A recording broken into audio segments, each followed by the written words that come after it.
Unajua nini? Kwenye maisha unatakiwa ujifunze swala la imani. Imani imegawanyika katika sehemu kuu mbili.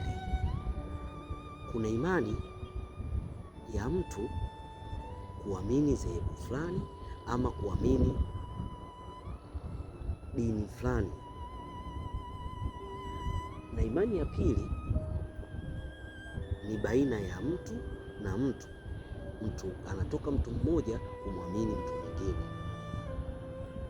Sasa kwenye maisha unapaswa ujifunze kuto kumbembeleza mtu akuamini, kuto kumlazimisha mtu akuamini, kuto kumuomba mtu akuamini au awe na imani na wewe.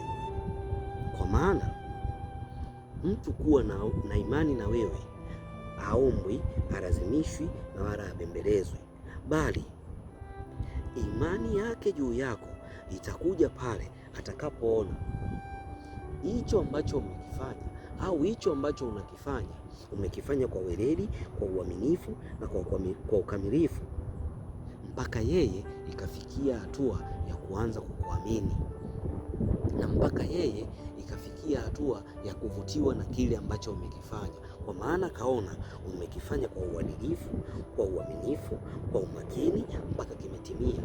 Sasa hapo na yeye ndipo atakapoanza kukukabidhi kile ambacho anahitaji umfanyie au kile ambacho anahitaji umshikie, kwa maana anajua utafanya kwa uaminifu na utafanya kwa ukamilifu, kwa maana tayari ndani ya nafsi yake ana imani na wewe.